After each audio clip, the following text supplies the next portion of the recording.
Next topic अब क्या है, what did liberal nationalism stand for. Means liberal nationalism से क्या समझते हैं, लिबरल नेशनलिज्म एक्चुअल में था क्या। तो लिबरल, देखो लिबरल का मतलब होता है उदारवाद, उदार, ठीक है। ये जो लिबरल नेशनलिज्म, लिबरलिज्म, ये जो लिबरल वर्ड है ना, ये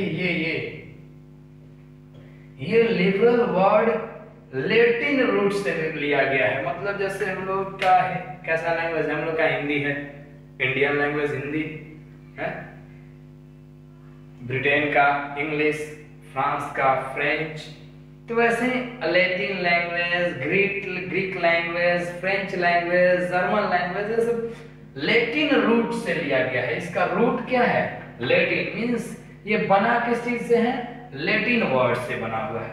अब ये लैटिन वर्ड, कौन सा लैटिन वर्ड से लिबरल बना है, तो लैटिन वर्ड लीबर, LIBER, LIBER किससे बना हुआ है, LIBER, लीबर। लीबर का मतलब क्या होता है, फ्री। लीबर का मतलब क्या होता है, फ्री। ओके, तो लैटिन वर्ड लीबर से बना हुआ है लिबरल, ठीक है, जिसका मतलब होता है इंडिपेंडेंट और फ्री। ओके, तो यही वर्ड से हम लोग पूरा इस टॉपिक को समझ जाएंगे। केवल मीनिंग समझ में आ गया ना, बस वही तो है, और कुछ है ही नहीं, मीनिंग ही है टॉपिक। पूरा जो टॉपिक में मैंने ये सब जो कुछ भी लिखा है वो कुछ नहीं लिखा है मैंने, बस ये सब केवल भ्रम है कि बहुत लिख दिए हैं सर। मैं केवल लिखा हूं इसका मतलब। लिबरल नेशनलिज्म क्या है, लिबरल नेशनलिज्म लिबरल लोगों के माइंड में कैसे ओरिजिनेट हुआ, लिबरलिज्म होता क्या है। तो लिबरलिज्म का मतलब कुछ नहीं होता है, लिबरलिज्म का मतलब होता है फ्री, इंडिपेंडेंट, खुली सोच वाला। मतलब मुझे यहाँ किसी भी तरह का रेस्ट्रिक्शन नहीं चाहिए। ये रेस्ट्रिक्शन आप क्यों डाल रहे हो, जबकि इस पर आपका भी अधिकार है और मेरा भी अधिकार है। जितना अधिकार आपका है उतना ही अधिकार मेरा भी है, फिर आप क्यों रेस्ट्रिक्शन डाल रहे हो, मुझे इसका कारण बता सकते हो, पूछते हैं हम लोग। That is called liberalism. और not only for me, not only for any particular person, for all, if I am demanding the right, any type of right, for all the peoples, for all the citizens, then that means liberal। उसका मतलब होता है liberal, उसका मतलब होता है liberalism. मैंने जो मांगा वो केवल मेरे लिए नहीं मांगा, मैंने सबके लिए मांगा। ये मार्कर यदि नेचुरली अकर कर रहा है हमारे सराउंडिंग में, ये इसका एग्जिस्टेंस नेचुरल है, तो ये भाई नेचुरल चीज पर तो सभी का अधिकार होता है। नेचुरल चीज पर सभी का अधिकार है, और इसलिए आप केवल अपना हक नहीं बता सकते हैं इस पर, आप केवल अपना हक नहीं बता सकते हैं, आप केवल अपना हक नहीं बता, इसका मतलब होता है।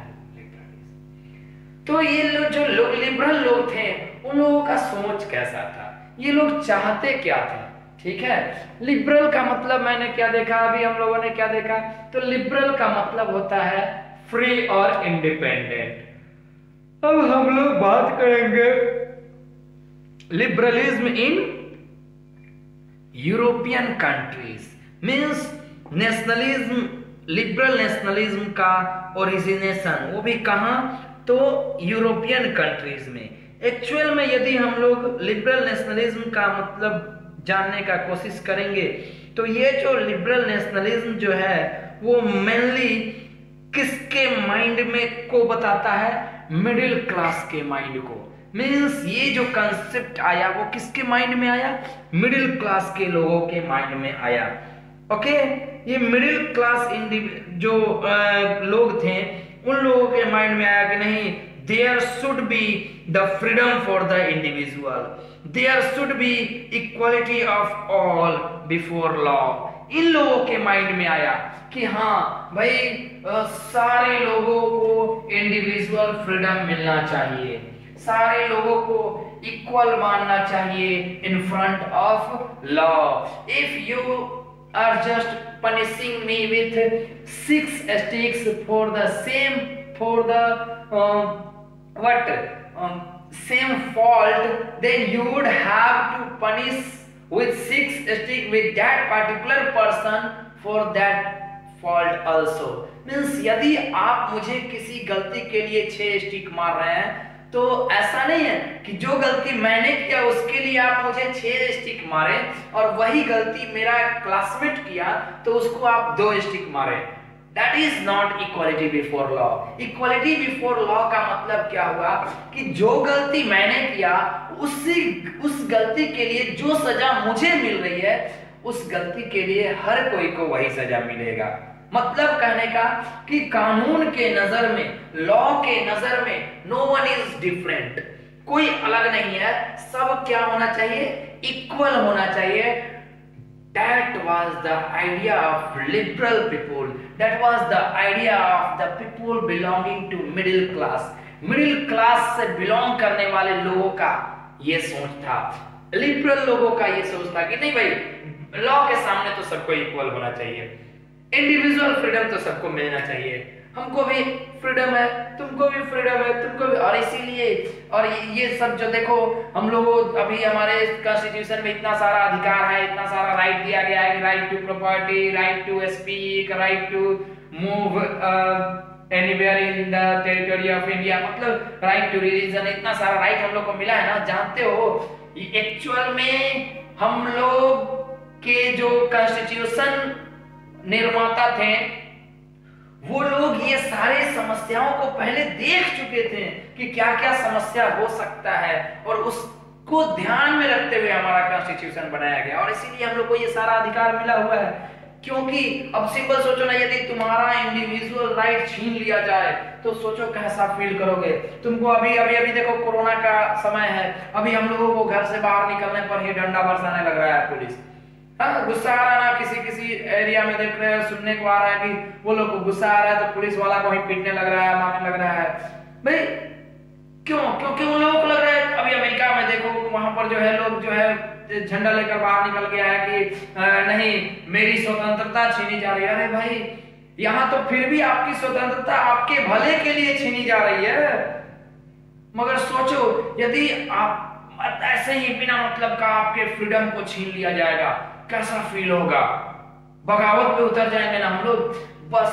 बस वही हुआ था हमारे यूरोपियन कंट्रीज में और उसी का देन है कि आज पूरा यूरोप जो है मतलब समझो तो इतना बढ़िया डेमोक्रेटिक सिस्टम को मतलब फॉलो कर रहा है, या फिर बहुत सारा क्या बोलते हैं राइट्स वहां के सिटीजन्स को मिले हुए हैं, या फिर हम लोग भी उससे ही इंस्पायर हुए हैं बहुत सारा कंट्रीज। तो यूरोपियन कंट्रीज के लिबरल्स लोग जो थे उन लोगों का ये आइडिया था कि no there should be individual freedom, okay, there should be equality before law, ये लोगों का मानना था, लिबरल लोगों का। आफ्टर देन यदि हम लोग बात करें इसी लिबरल लोगों का पॉलिटिकल सोच का, ठीक है, इसी यूरोपियन सोसाइटी में पॉलिटिकल सोच का, तो इन लोगों का मानना ये था कि नो हमारे समाज में जो कंसेप्ट ऑफ गवर्नमेंट होना चाहिए वो बाय कंसेंट होना चाहिए। मतलब कहने का कि सरकार बने, बट कैसे बने, हम लोगों से पूछकर, हम लोगों का विचार लेकर, मतलब हमारे विचार से बने सरकार, हमारे विचार के अकॉर्डिंग काम करे, हम लोगों से मतलब आइडिया लेकर, हम लोगों से सजेशन लेकर सरकार बने और उसका जो भी कार्य हो, उसका जो भी फंक्शन हो वो हमारे कंसेंट से हो, हमारे विचार से, हमारे अकॉर्डिंग हो। ये लिबरल लोगों का मानना था। ये किनका मानना था? लिबरल लोगों का मानना था। It means that it emphasized the concept of government government by consent. They also, ये अभी हमने पढ़ा कि बाय कंसेंट गवर्नमेंट का डिमांड करते थे, मतलब इन लोगों का आइडिया था कि नहीं बाय कंसेंट गवर्नमेंट होना चाहिए। They also demands the constitution and representative government.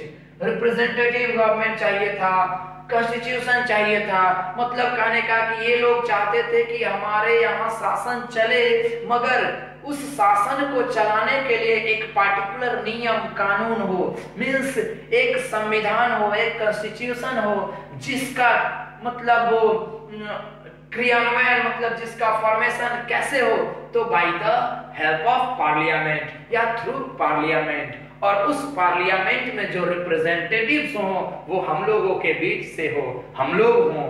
ये लिबरल लोगों का सोच था, आइडिया था, मानना था। They also demands right to vote. Vote देने का अधिकार हम लोगों को भी होना चाहिए, मीन्स हम लोगों को रिप्रेजेंटेटिव चुनने का अधिकार होना चाहिए, हम लोगों को भी इलेक्शन में पार्टिसिपेट होने का ये होना चाहिए। ये सारा कुछ लिबरल लोगों का डिमांड था। तो देखो लिबरल लोगों ने मतलब कुछ हद तक तो यहाँ तक अभी जो देख रहा हूं मैं या फिर हम लोग देख रहे हैं, तो इन लोगों ने कुछ हद तक तो काफी अच्छा जो है क्या किया, चेंजेस लाने का कोशिश किया, मतलब आइडियाज जो है इनका समाज में चेंजिंग लाने का था, मगर एक यहाँ पर थोड़ा सा विफलता हो जाती है। विफलता ये होगी कि यदि हम लोग देखेंगे कि देखो ये बोला है कि for all people right to vote होना चाहिए, है कि नहीं, all people right to vote होना चाहिए, मगर लिबरल डेमोक्रेसी का मीनिंग यहाँ पर हम लोगों को पूरी तरह इनके आइडियाज में नहीं मिलेगा। क्यों नहीं मिलेगा? क्योंकि देखो यहाँ पर अभी यहाँ पर हम लोग देख रहे हैं कि कह रहा क्या, the right to vote and to get elected was generated exclusively to property owners। बाप रे बाप, जो जिसके पास संपत्ति है वही वोट देने का अधिकार रखे। लो भाई, गरीब आदमी नहीं है, वो इंसान नहीं है, he is not the people of that society, he is not the citizen of that society। then if he or she is the citizen or the part of that society, why can't she vote for his or her representatives? क्यों नहीं, बताओ भाई। तुम जो है बोलोगे हाँ पैसा वाला वोट देगा, पैसा वाला आदमी है और बाकी सब जानवर है, जिसके पास पैसा नहीं है वो जानवर है, गरीब है, जो जानवर है उसके पास अधिकार नहीं है, उसको अपनी आजादी नहीं चाहिए, उसको अपना जीवन जीने का अधिकार नहीं है ना।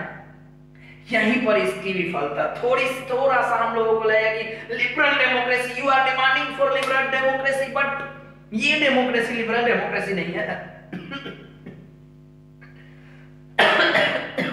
नहीं, इसे हम लोग लिबरल डेमोक्रेसी नहीं बोल सकते हैं। क्यों? क्योंकि इसमें तो आप ये बोल रहे हैं कि प्रॉपर्टी जिसके पास होगा उस मर्द को केवल वोट देने का अधिकार होगा। क्यों? जिसके पास प्रॉपर्टी नहीं है वो मर्द, जिस मर्द के पास प्रॉपर्टी नहीं है उसका कोई अधिकार नहीं है, उसका जीवन जीने का अधिकार नहीं है, वो नहीं चाहता है कि हम फ्री रहे, वो नहीं चाहता कि हम जो है अपने रिप्रेजेंटेटिव को चुने, उसका इच्छा नहीं है ना। आप बोल रहे हैं ओनली मेन कैन वोट। क्यों? औरतें जो है समाज में उनका कोई अधिकार नहीं है, उनका कोई जो है इंपॉर्टेंस नहीं है। क्या समझ क्या रखे हैं आप अपने मतलब क्या जो मन में सो। भाई लिबरल डेमोक्रेसी का मतलब होगा कि right to vote for all. There should not be any restriction for any particular society for the right to vote। किसी पर्टिकुलर सोसाइटी के लिए रेस्ट्रिक्शन नहीं होना चाहिए कि नहीं आप वोट नहीं दे सकते हो, नहीं आप पढ़े लिखे हो नहीं हो वोट नहीं दे सकते, नहीं आप जो है फीमेल हो वोट नहीं दे सकते, नहीं आप गरीब हो वोट नहीं दे सकते, नहीं आप राजपूत हो वोट नहीं दे सकते, नहीं जो आप भूमियार हो वोट नहीं दे सकते, नहीं आप डोम हो नहीं वोट दे सकते, नहीं आप तुम्हारा क्या है, ये क्या है? राइट टू वोट जो होना चाहिए मीन्स सफरेज सिस्टम जो होना चाहिए वो फॉर ऑल होना चाहिए, और एक ऐसा मापदंड बनाना चाहिए जिसमें ज्यादा से ज्यादा सोसाइटी का ज्यादा से ज्यादा मेंबर जो है इन्वॉल्व हो सके। Then we will say that कि that is liberal democracy. But यहां पर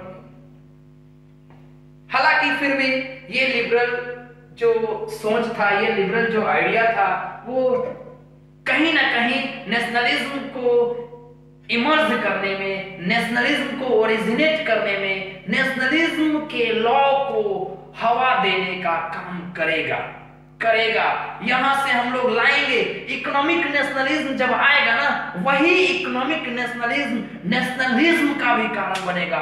overall political nationalism, social nationalism, economic nationalism, सारा नेशनलिज्म एक यहाँ इकोनॉमिक नेशनलिज्म से देखना कैसे क्रिएट होगा, कैसे बनेगा।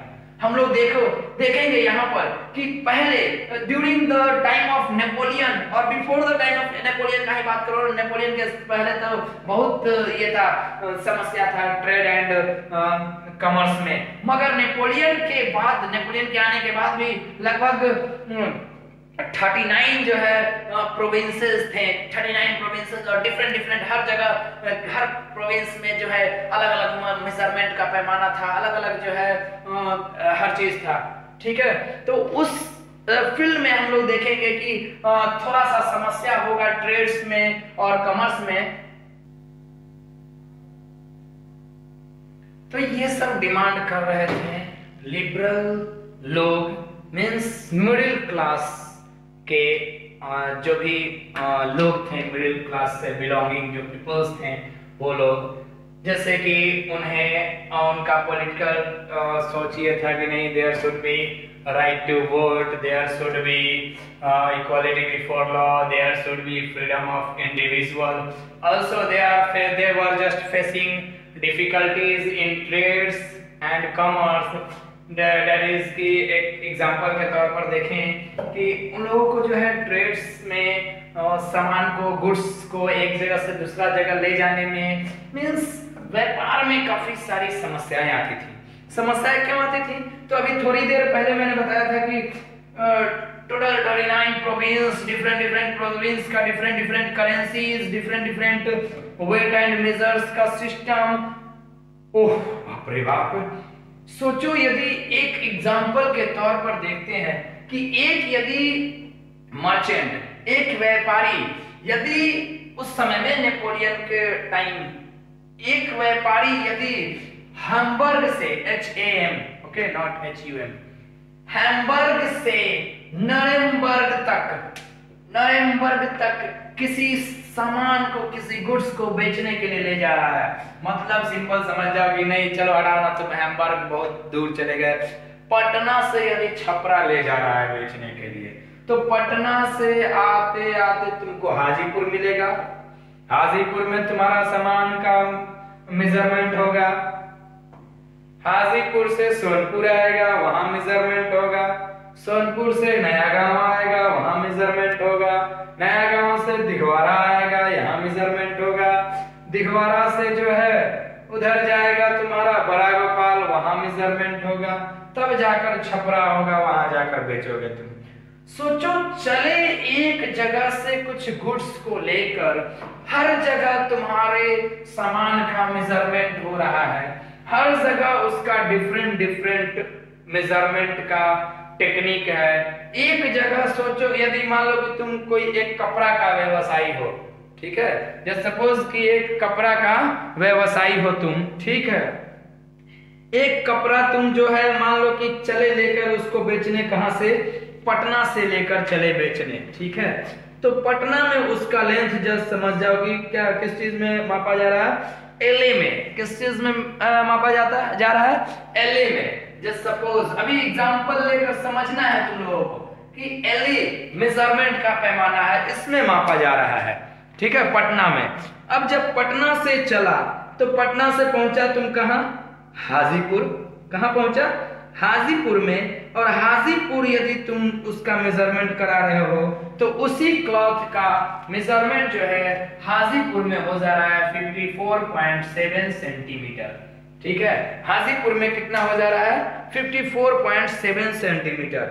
अब वही फिर हाजीपुर से आगे चल रहे हो सोनपुर में, तो इसका मेजरमेंट हो जा रहा है 55.1 सेंटीमीटर, ठीक है। फिर सोनपुर से आगे बढ़ते हो, ठीक है, सोनपुर से कहां बढ़ते हो, सोनपुर से आगे बढ़ते हो तो दिघवारा में हो जा रहा है इसका जो लेंथ, इसका जो मतलब मेजरमेंट है वो हो जा रहा है 65.6 सेंटीमीटर, 65.6 सेंटीमीटर। ये देखो हर जगह चेंज हो रहा है मेजरमेंट का पैमाना, हर जगह अलग अलग मेजरमेंट आ रहा है। और वही जब तुम इसको लेकर गए छपरा में तो इसका जो मेजरमेंट हो गया वो हो गया 53.1 सेंटीमीटर। अब एक बात बताओ, 1 LA लेकर चले थे पटना से, 1 LA का जब हाजीपुर पहुंचे इतना सेंटीमीटर, तो जो तुमको तुम्हारे ऊपर कस्टम ड्यूटीज लगेगा वो इसके अकॉर्डिंग लगेगा, मींस 5% तुमको इसका देना होगा। ये पहुंचा कहां, यहां पर यदि सोनपुर में, तो अब इसका इतना लेंथ हो रहा है, इसका ड्यूटीज कस्टम ड्यूटी देना होगा। यहां पहुंचा तो 65.6 सेंटीमीटर का कस्टम ड्यूटी देना होगा। अब बताओ कि यहां तक तुम भरते चले गए, यहां गए तो लो 53.1%। ये तो एक तो टैक्स वाला, ये कस्टम ड्यूटी वाला समस्या रहा थोड़ा, साथ में टाइम कंज्यूमिंग भी तो है, हर जगह मेजरमेंट कराना, टाइम भी तो बर्बाद होगा। और मर्चेंट्स लोग के लिए टाइम बहुत कीमती होता है कि नहीं, टाइम पर पहुंचना होता है सामान लेकर, अदरवाइज जो है मार्केट वैल्यू उसको नहीं मिल पाएगा।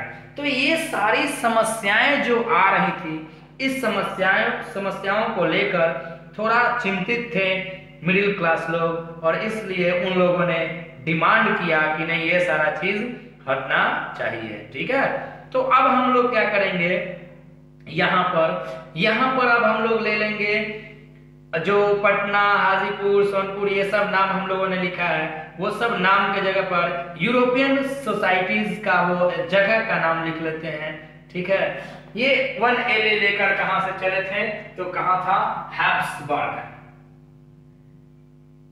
हैब्सबर्ग से लेकर चले। ठीक है, हैब्सबर्ग से पहुंचेंगे कहां, फ्रैंकफर्ट,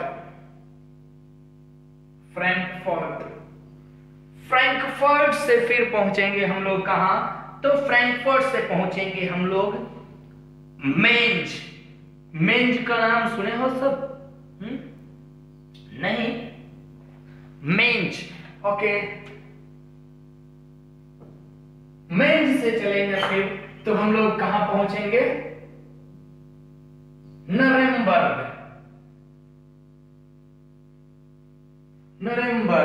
कहां पहुंचे, नरेम्बर्ग पहुंचे। और वही नरेम्बर्ग से फिर आगे बढ़ेंगे हम लोग, तो वो जगह कौन सा हो गया, फ्रीबर्ग,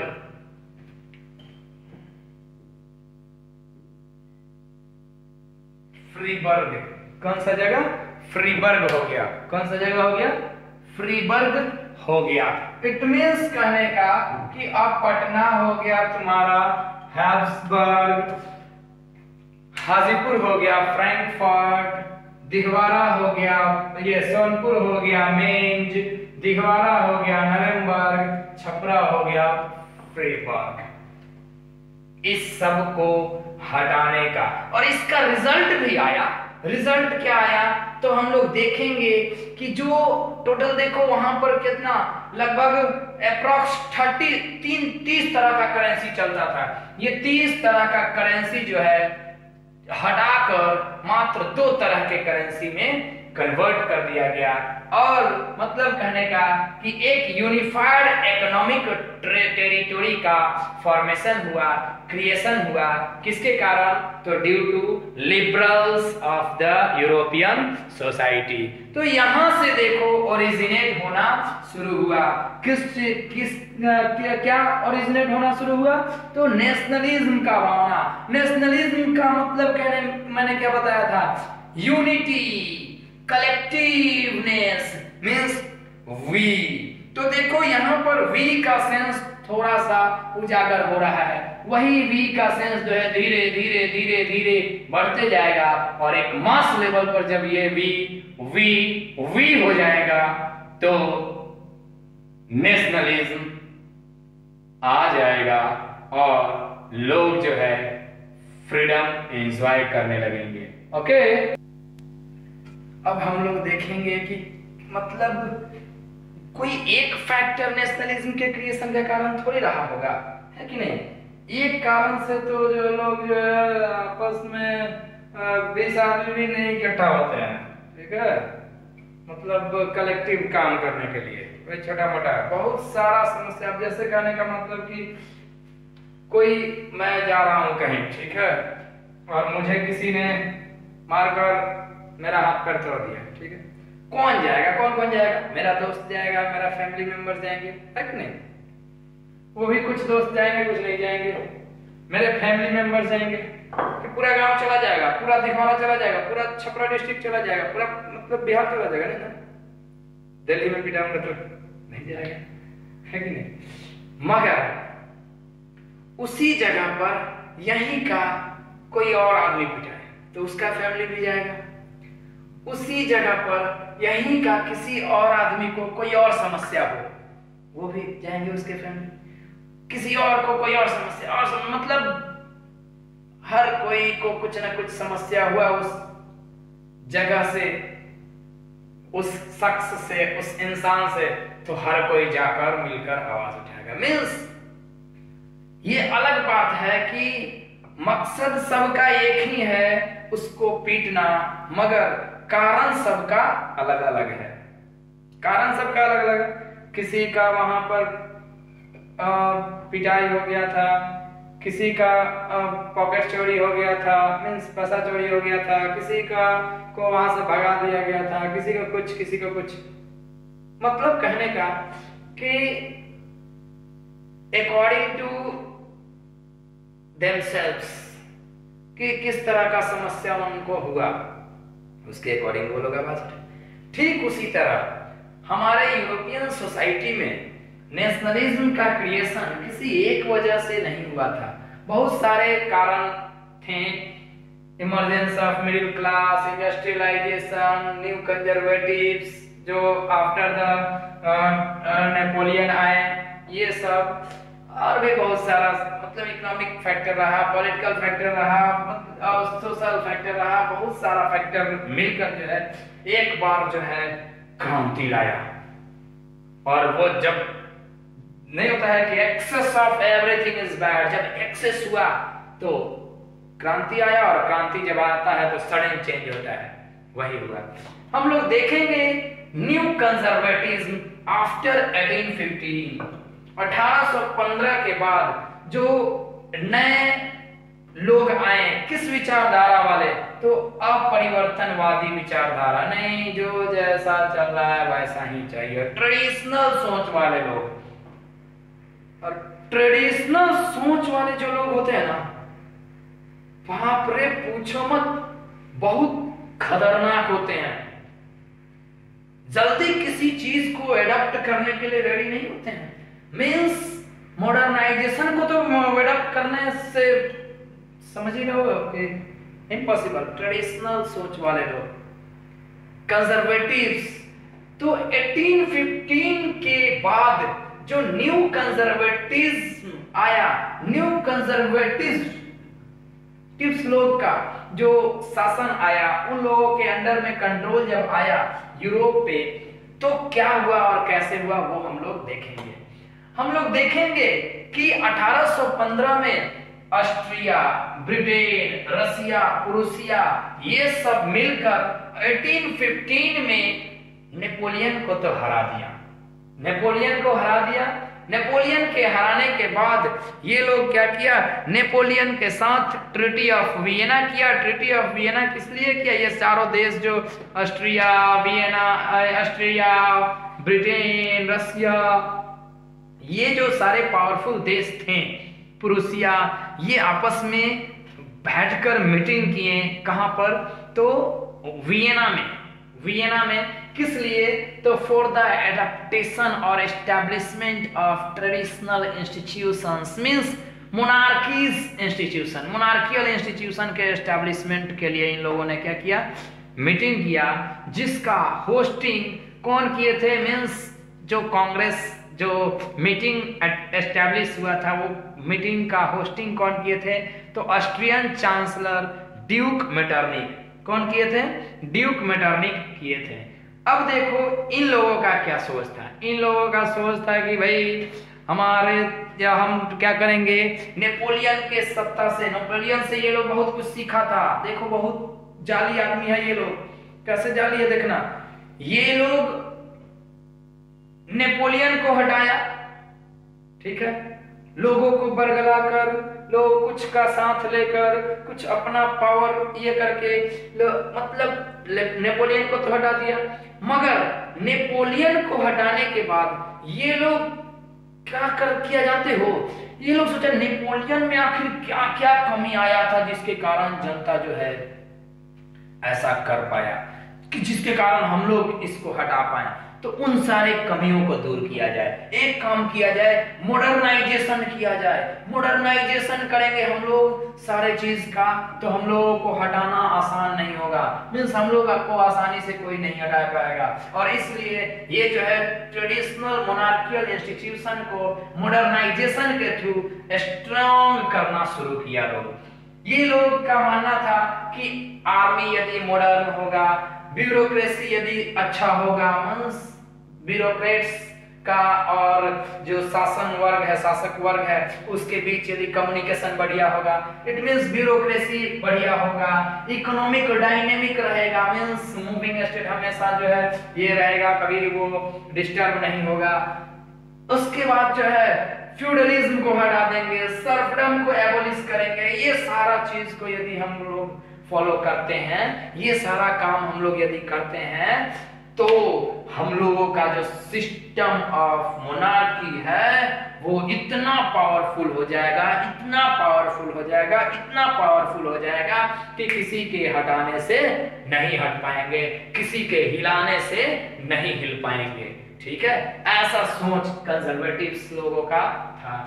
अब देखो इन्हीं लोगों में हम लोग देखेंगे क्या कि ये लोग जैसे नहीं था कंजर्वेटिव लोग को, ये लोग का था क्या कि मतलब अपना आलोचना बर्दाश्त नहीं करता था। बाप रे बाप, मेरा क्रिटिसिज्म कर रहा है, उसको मतलब तरह तरह का नियम कानून उस चीज को खत्म करने के लिए मतलब इसका शिकायत कर रहा है, वो खराब है, इसका कमी बता रहा है कोई, वो खराब है। और इसके लिए इस चीज को कंट्रोल करने के लिए ये लोग चाहता था कि बस मेरा भक्त रहो, मेरा गुणगान गाओ, मेरी शिकायतें ना करो, मेरी कमियां मत काउंट कराओ। मेरी कमी काउंट कराओगे तो फिर मैं तुम्हारा जीना मुश्किल कर दूंगा। और यही किया इन लोगों ने।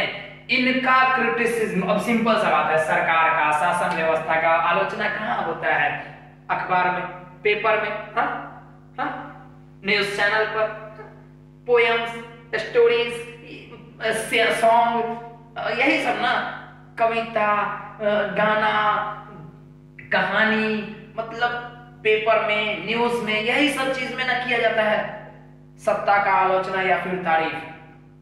जो प्रेस, जो पेपर, जो गाना, जो कविता, जो कहानी इन लोगों का क्रिटिसिज्म बताता था, क्रिटिसिज्म करता था, इन लोगों को क्रिटिसाइज करता था, उसको इन लोगों ने क्या किया?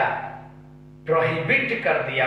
मतलब कहने का कि ये लोग सेंसरशिप लॉ ला दिए कि भाई ये पत्रिका नहीं छपेगा, ये मैगजीन नहीं छपेगा, ये पेपर ये बात नहीं लिख सकता है भाई। तो डायरेक्टली समझो तो फ्रीडम ऑफ प्रेस छीन लिया गया।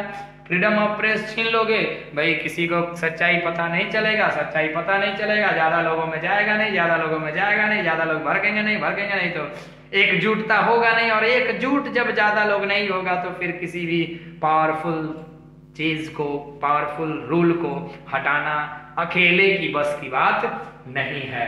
ये सारा काम इन लोगों ने करना शुरू किया और किया कुछ हद तक, और बहुत हद तक ये लोग सफल भी रहे अपने काम में।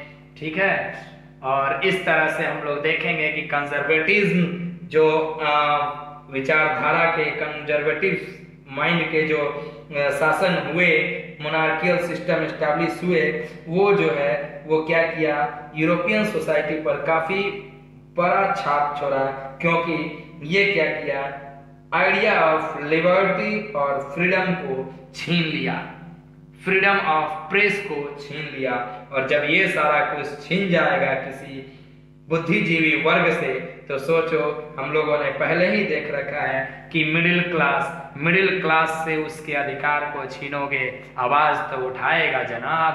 और जब आवाज उठाएगा तो फिर वो आवाज जो है आगाज में भी बदलेगा।